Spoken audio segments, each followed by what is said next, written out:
Hello po sa lahat. Bisitahin natin itong kapirasong lupa natin. Okay, tignan na. For the past several days, hindi tayo nakapunta rito, ano. Okay. So, yan. Mayroon pa rin kaunting mga gulay. May okra. Ayan. Ito yung mga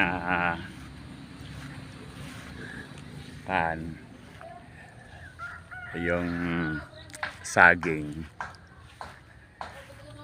So mayroon na rin nilang bunga. Bagamat kaunti yung bunga.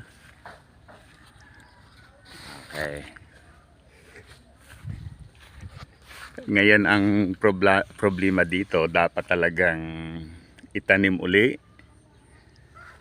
Kasi pag ganyan na, magiging kaunti na lang yung bunga. Kaya yan, naglipat tayo.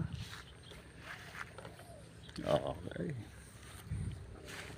Nandun naman doon. Sa doon.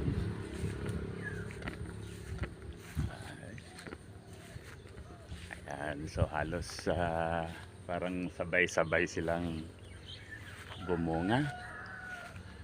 Doon kaya wala pa rito. Okay. So yan, basta yung sitaw at least ayan. May pandong.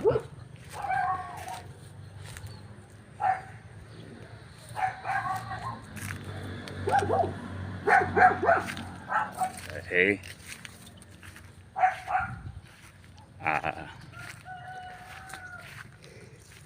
Medyo ito yung bagong tanim ko.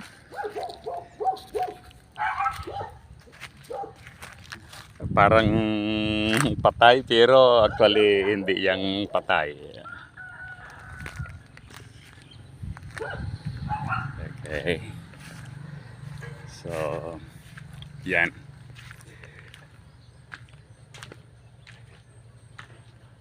Okay, so may water system. Ayan.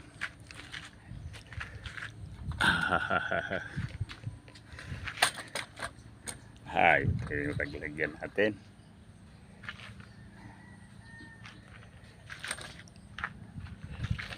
Okay. So, yan. Ngayon na kung tutuusin, talagang mayaman ang Pilipinas. Bakit?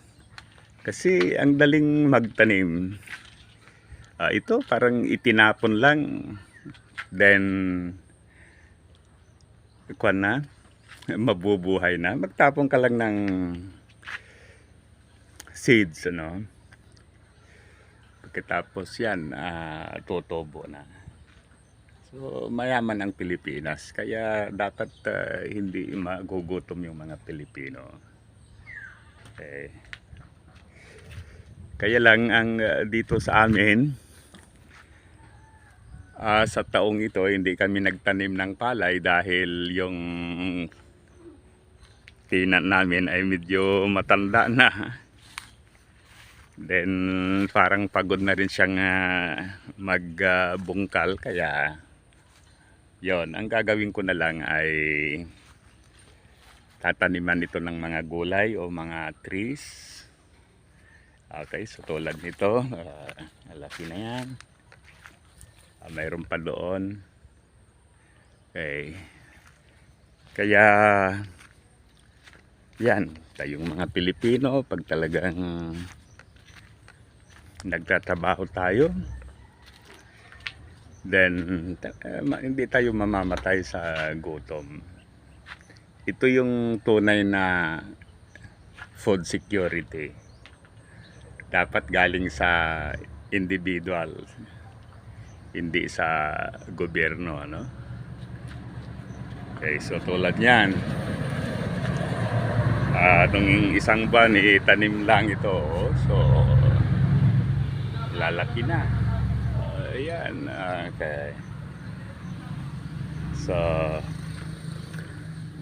sinasabi natin, talagang mayaman ang Pilipinas pag tayo ay nagsisikap. Kaya yan, muli, thank you. Sana i-like at saka subscribe sa ating YouTube channel.